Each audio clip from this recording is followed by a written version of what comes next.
Beyond the gates, spoilers teased that Dany received comfort from Anita, and something inside me immediately tightened, as if I were bracing myself for a storm that hadn't yet arrived. And the more I think about it, the more I feel like this is not just a simple mother comforting her daughter. This feels like the kind of moment that only happens when something deeply life-changing is about to be revealed. What keeps circling in my mind is the possibility that Dany may have discovered something about her health, something serious, something that mirrors Anita's own past, and I cannot shake the idea that cancer is at the center of this emotional shift. The way Dany has been portrayed recently, the vulnerability, the hesitation, the quiet insecurity creeping into her demeanor, it does not feel random. It feels planted, deliberate, like the writers are slowly guiding us toward a reveal that will hit harder because we have already seen the cracks forming. If Dany really has discovered that she might have cancer, then everything starts to make sense in a way that is both heartbreaking and narratively powerful. Anita stepping in at this exact moment is not a coincidence. It feels like a passing of strength, a transfer of resilience from one generation to the next. Anita has lived through this. She knows the fear, the physical toll, the emotional devastation, and most importantly, she knows what it means to survive while losing parts of yourself along the way. But at the same time, I cannot fully commit to the idea that Dany has already been diagnosed.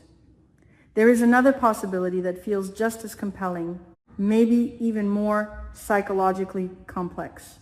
What if Dany is not sick, at least not yet, but she is terrified of becoming Anita, not in terms of strength, but in terms of what the illness did to her mother's appearance, her confidence, her identity. Because let's be honest, Dany has always been someone who holds onto her image, her presence, her sense of self that is tied closely to how she presents to the world. The idea of chemotherapy, the idea of losing her hair, of watching her body change in ways she cannot control, that alone could be enough to send her into a spiral. It is not just about survival, it is about identity.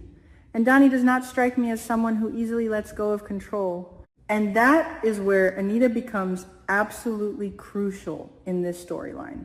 Anita is not just offering comfort, she is offering perspective that Dany cannot find on her own. Anita has lived through the worst case scenario.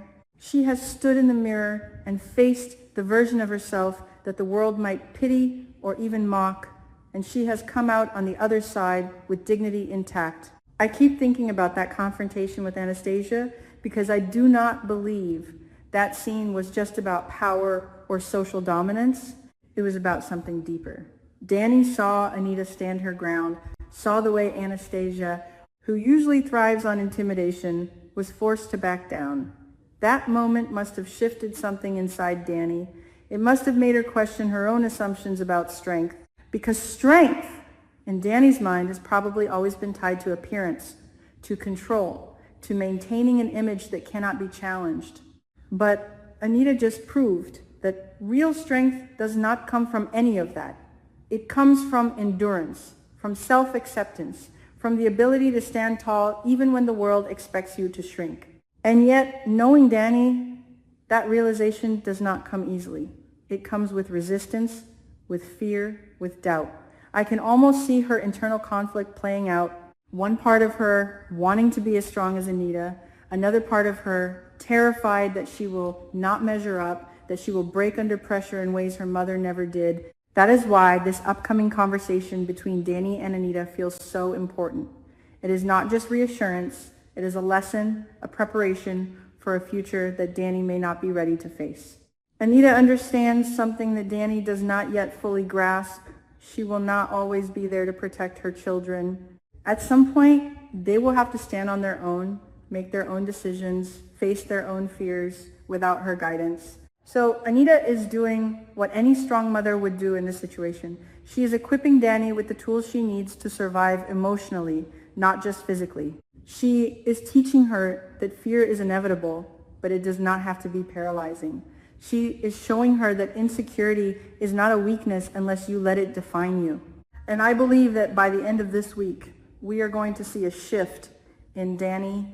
Maybe not a complete transformation, but enough of a change to signal that she is beginning to understand what Anita has been trying to teach her. Whether or not she is actually facing a medical crisis, the emotional journey alone is going to leave a mark. Dany will start to carry herself differently, not because her circumstances have changed, but because her perspective has. She will still feel fear, she will still have moments of doubt, but there will be something new underneath it all, a quiet strength that comes from knowing she is not alone, that even if Anita is not physically by her side one day, her influence will remain. And while this deeply personal storyline unfolds, the chaos surrounding Anastasia adds another layer of tension that I cannot ignore. Her humiliation at the Easter event was not just a social setback, it was a public dismantling of her authority, and what makes it even more significant is that it came at the hands of Anita. Anastasia walked into that situation thinking she could stir trouble, thinking she could provoke Dany and Nicole without consequences, but she miscalculated in the worst way possible. She underestimated Anita, and that mistake cost her everything in that moment. Watching Anastasia retreat, forced to leave in disgrace, it was satisfying on the surface, but I cannot help but feel like this is not the end of her story. If anything, this kind of public humiliation is exactly the kind of thing that fuels someone like her. She does not strike me as someone who walks away quietly and accepts defeat. No, this feels like the beginning of a deeper vendetta. Anastasia is going to come back, and when she does, she is going to be more calculated, more dangerous. The question is not if she will retaliate, it is how, and who will be caught in the crossfire when she does.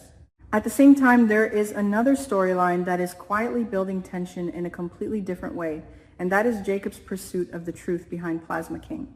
This is the kind of arc that feels like it is moving towards something irreversible, something that will change the trajectory of multiple characters. Jacob is getting closer, that much is clear, but the closer he gets, the more dangerous the situation becomes. There is always a point in these kinds of investigations where curiosity turns into risk, where the desire for answers starts to outweigh personal safety. And I think Jacob is already crossing that line. Naomi's anxiety is not unfounded, it is instinctive.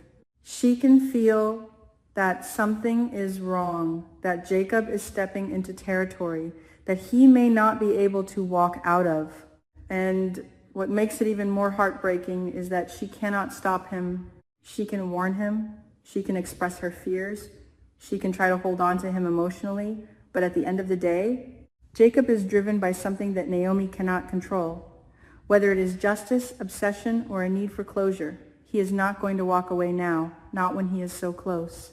And that creates this constant tension, this looming sense that something bad is going to happen, that Naomi's fears are not just paranoia, they are a premonition. I can already imagine the moment where everything goes wrong, where Jacob finds himself in a situation he cannot escape, and Naomi is left dealing with the aftermath of a warning that no one fully listened to. It is that kind of slow burn storytelling that makes this arc so effective. It is not about sudden shocks.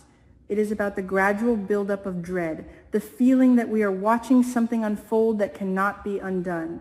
And then, almost as a contrast to these emotionally heavy and suspenseful storylines, we have the conflict between Kat and Chelsea, which on the surface might seem more grounded, more practical, but it carries its own kind of intensity.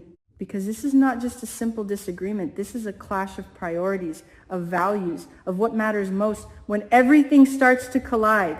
The Fenmore deal is clearly important. It represents opportunity, success, professional growth, but at the same time, Madison's legal troubles are demanding attention, and Chelsea is caught in the middle. Chelsea's instinct to support Madison makes sense. It is rooted in loyalty, in compassion, in a sense of responsibility that goes beyond business. But Kat sees it differently. From her perspective, distractions can be costly, especially when high-stakes deals are involved. And that is where the conflict becomes unavoidable. Neither of them is entirely wrong, but neither of them is willing to fully compromise either. Kat is focused on the bigger picture of their professional future, while Chelsea is dealing with an immediate personal crisis that she cannot ignore. What I find interesting is how this situation might evolve, because conflicts like this rarely stay contained. They tend to spill over to affect trust, communication, and ultimately the foundation of the relationship itself. If Chelsea continues to divide her attention, Kat may start to question her reliability. If Kat pushes too hard, Chelsea may feel unsupported, even judged. And in the middle of all of this, Madison's situation is only going to add more pressure. I have a feeling that this is not just a temporary disagreement. It is setting the stage for a deeper rift, one that could have long-term consequences if not handled carefully. And that is what makes this week feel so layered, so emotionally charged. Every storyline is pushing characters to their limits in different ways. Dany is confronting her fears and redefining her sense of self. Anita is preparing her children for a future where they must stand on their own. Anastasia is dealing with humiliation that could turn into revenge. Jacob is walking a dangerous path toward the truth. Naomi is trapped in a cycle of fear and helplessness. Kat and Chelsea are struggling to balance ambition and loyalty. It is all connected by a common thread, the idea of facing something that feels bigger than you, something that forces you to either grow or break. And if there is one thing I am certain about, it is that by the time this week ends, none of these characters will be in the same place they started. Some will come out stronger, some will be pushed closer to the edge, and some may not even realize yet how much their lives are about to change. But that is exactly what keeps me watching, that feeling that at any moment everything could shift, and when it does, there is no going back.